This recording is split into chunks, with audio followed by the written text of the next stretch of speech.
So welcome to the last of our sponsor interviews. I'm joined today by Darren Cremins, who's Senior Sales Director for Scala, the in-store tech experience specialists. So Darren, let's talk about some of the challenges that retailers are facing, specifically how you might engage with them. How can in-store tech help them, and what specific challenges can they overcome using it?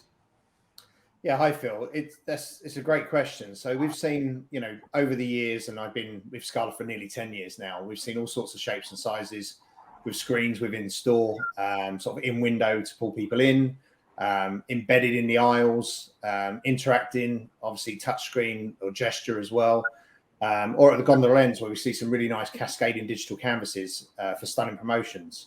So we can help with all of those things, but it's not just about the screens.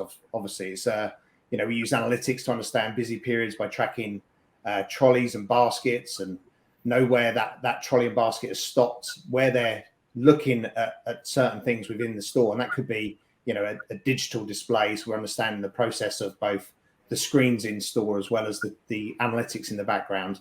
So from that point of view, if a promotional product has been placed inside that digital screen and we're following the process of that, we understand whether that's been purchased in the basket as well. So we can cover all of that. So gone are the days where we're just running a network of displays and making sure they're ticking over. That's kind of the bread and butter of what we do.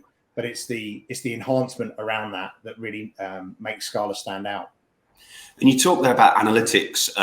That's really important. Obviously, anything in store, whether it's digital or analog, is an investment. But how can that tech help with ROI? And where do you think, in terms of the retail landscape, the biggest opportunities are?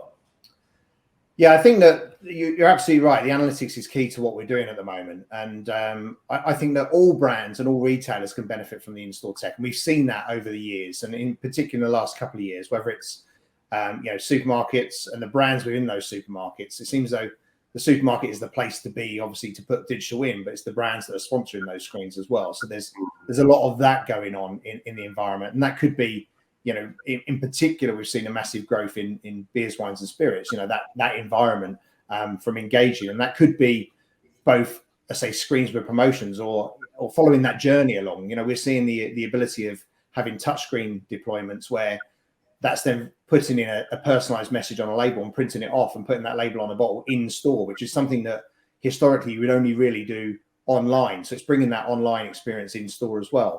And then we're understanding the process of that. So the analytics behind that, we're understanding the journey, how many of those labels are printed, how many bottles have been purchased. And we're integrating that with either our own dashboards or third-party dashboards. And quite a lot of our customers have got Power BI and things like that. So they're pulling in that data. So we're mixing our data, showing gesture and also showing demographics and dwell times, along with their data, which is the POS and the loyalty cards and so on and so forth. So it's really, really coming together. But I think supermarkets, DIY stores, those sort of environments are really benefiting, as well as our traditional ones, which are kind of beauty brands and so on. Sure. I just want to pick up on one thing you mentioned there. You talked about, in that example of BWS, the element of personalisation. What are the opportunities there, and how is that impacting on digital screens in store? Yeah, I think it's impacting a lot. I think, let's say traditionally, going back years ago, we just put screens on walls and expected people to look at them for whatever reason.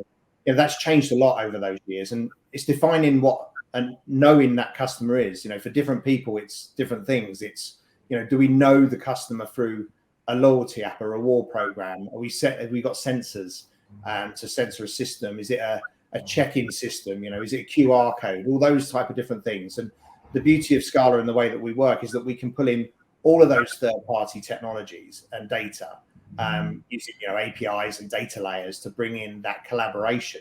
So it doesn't have to be within the Scala system that trigger point happens. It could be third parties coming into our solution, and then we're triggering some content based upon that.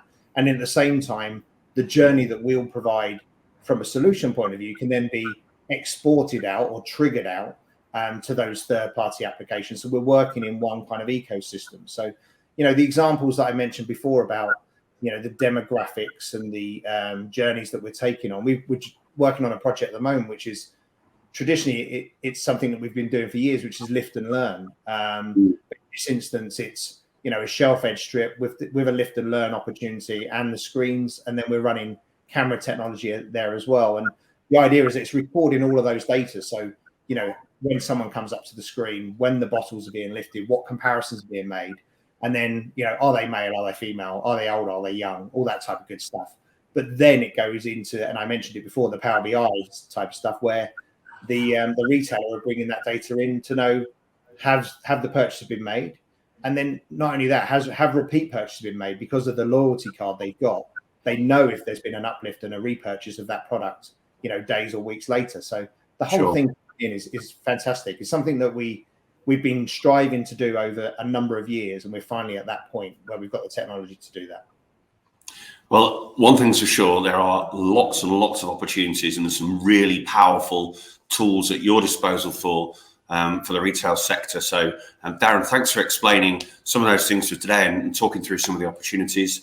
And we hope to see you soon. Perfect. Thanks very much, Phil.